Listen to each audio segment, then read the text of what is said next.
Hello, it's Matt. So it's a cold call. You want to hang up or should I tell you why I'm calling?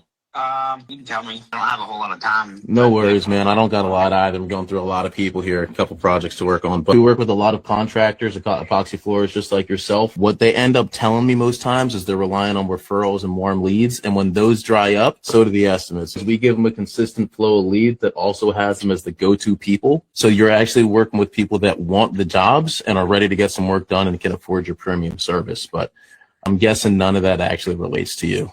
Some of it. I mean, do you charge monthly or do you charge by the lead? Everything's month to month. It's all tracked, so we make sure you never actually need to touch the website or go into an ad platform yourself. So when you were saying like some of it relates to you, just to get a better understanding, like what exactly do you mean by that? I've gone through, I don't know, a dozen marketing companies and I've been in business for 5 years. So I've kind of learned what works, what doesn't work. They've given you all the rigmarole and the runarounds. Well, somewhat, yeah. You just end up throwing a bunch of money and wasting time. I'm not sure if I'm saying this name right, but I think it's Tolu. First of all, I appreciate people for putting their stuff out online that's helping people. So shout out to you, man. I think that your tonality sounds really good. There's a couple things that he's doing really well. Number one, he doesn't have desperate energy. He's not like, oh, pick me, here's the features and the benefits, and like word vomiting all of his crap on this person. He's talking about a problem. He's talking about a consequence of that problem, hoping that this person also has it as well. And then he's really detached, saying, hey, I'm sure none of this really relates to you. So this person is more disarmed and they're more open to it. And his tonality sounds good. Now, there's a couple things that I would change. The first one is when you start off a call and you say, this is a cold call. It's really hard when you have an example for somebody that has such a great tonality and is saying that, because people hear your tonality before they hear the words that are coming out of your mouth. The problem that could happen is that a lot of people hate salespeople, and they especially hate cold callers, telemarketers. And so if you start off a call and you say, hey, this is a cold call, you're automatically at a disadvantage because this person is like, oh, this person's trying to sell something to me. Now, Tolo does a really great job because his tonality then calms this guy down, but there is a possibility that he's triggering resistance in the first few seconds. So I think we can remove that and say something else. A safer option would be you calling them, you say your name and you ask for help, especially if you're a woman in sales. Like, who does not want to help a woman on the other end of a phone line that's asking for help? Yeah, hey, it's Kayla. I was wondering if you could possibly help me out for a moment. And then you sell the exit. Yeah, I'm not even sure if it makes sense for us to talk. And then you go into the problem just like he did. There's a lot of contractors that I work with. Typically, they're looking for warm leads. And then when those dry up, the estimates dry up. I'm not sure the exact language he used here, but talk about the consequence. And then you sell the exit again. Again, I'm not sure if this makes sense for us to talk. Are you opposed to me asking you a couple questions to see if what we do can even help? And then you're in the conversation. I don't think necessarily you have to say, oh, it's a cold call up front or try to do something clever. I think that there's just an easy way. Ask for some help, go straight into the problem, the consequence, and then ask if you could have a conversation. We have a community for women in sales. We do sales trainings in there every single week. Comment community below to get access.